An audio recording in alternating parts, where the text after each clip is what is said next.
इस क्लास में cos a plus B equal to cos a cos b minus sin a sin b का proof हम लोग देखेंगे। तो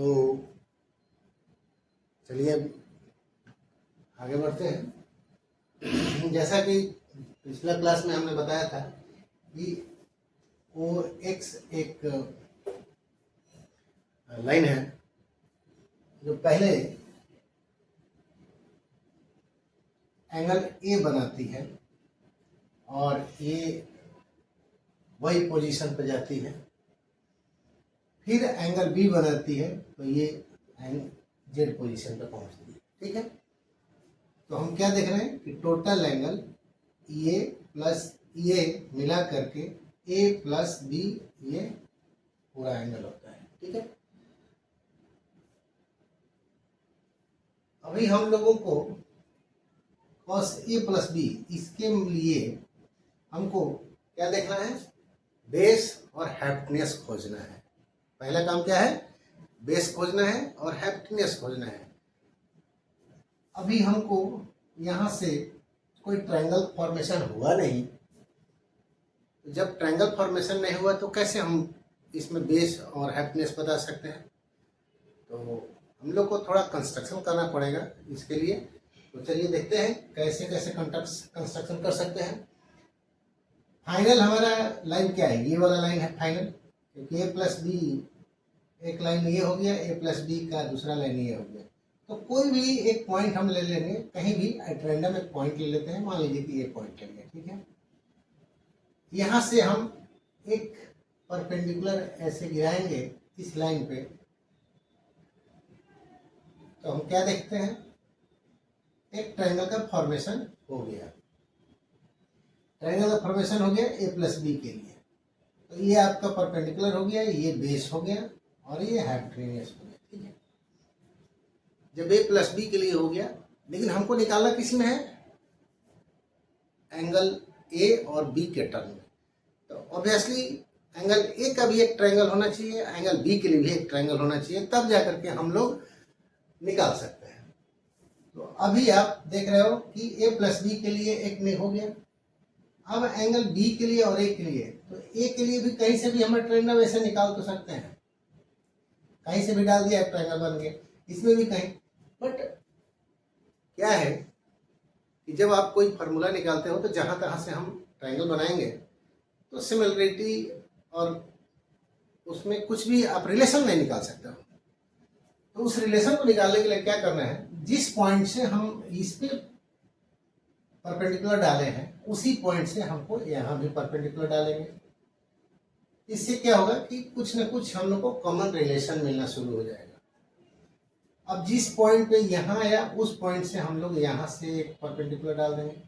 ठीक है, तो इसके लिए एक ट्रायंगल ये फॉर्मेशन हो गया, इसके लिए एक ट्रायंगल ये फॉर्मेशन हो गया, बड़ा के लिए ये ट्रायंगल फॉर्मेशन हो गया, हो तो गया। अब हम लोग देख सकते हैं कैसे कैसे हम लोग को क्या करना है, आगे बढ़ना है। नेक्स्ट, एक जैसा कि पिछला बार कंस्ट्रक्शन किया था कि हमको इस साइज के बराबर हमको एक दूसरा इसमें ट्रांसफर करने के लिए एक हमको परपेंडिकुलर यहाँ से ये डाल दिया, तो क्या होगा कि ये साइज सब बराबर हो जाएगा यहाँ पे। तो इसका नाम आप दे देते हैं, चलिए P M N T L. ठीक है,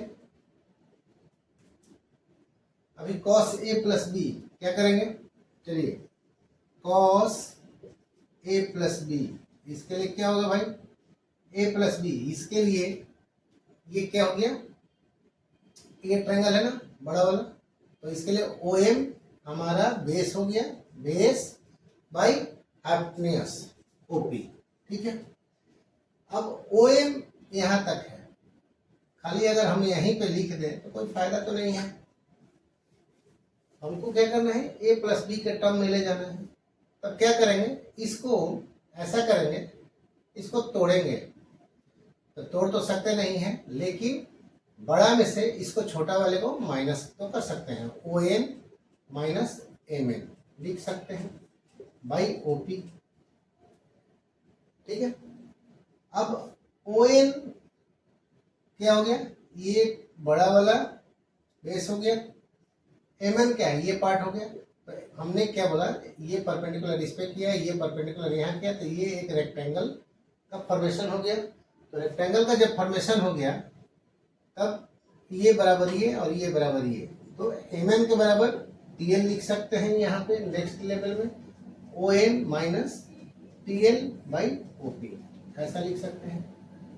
अब इसको अलग अलग करते हैं, O N by O P minus T L by O P.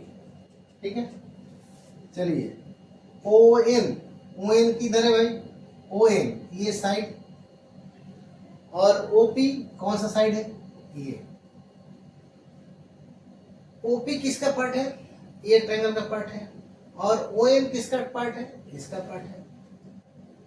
दोनों में कोई रिलेशन दिख नहीं रहा है। रिलेशन बनाने के लिए हमको क्या करना होगा, एक कॉमन साइड जो होगा दोनों ट्रायंगल का, उसको हम लोग लेंगे।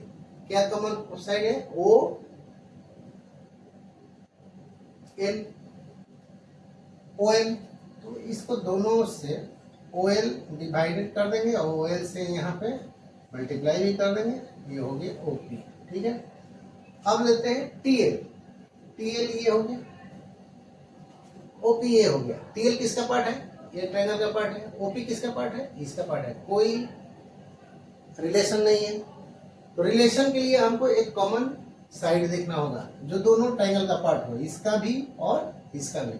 तो ये पार्ट कॉमन हो रहा है, तो कॉमन हो रहा है जिसके लिए क्या करेंगे, पी एल, तो T L by P L into P L by O P लिख सकते हैं।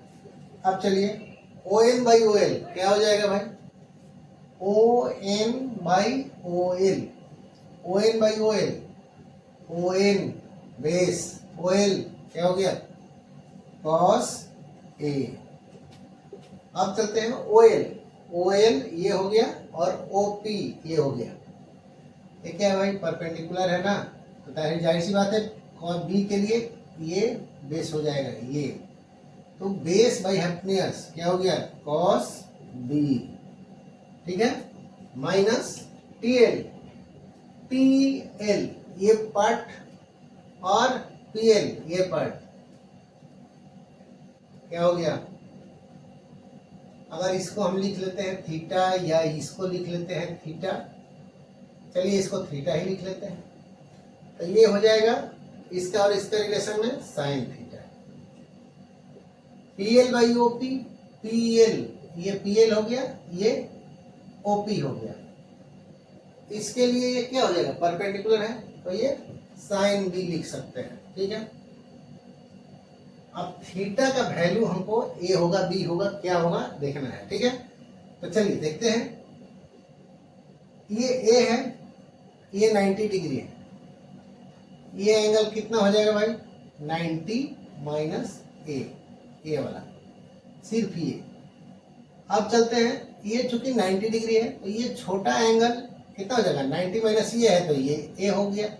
अब ये कितना है, 90 है, तो ये ए है तो ये 90 माइनस ए हो जाएगा। अब ये एक ट्रायंगल राइट एंगल है, तो 90 माइनस ये हो गया तो ये हो जाएगा ए।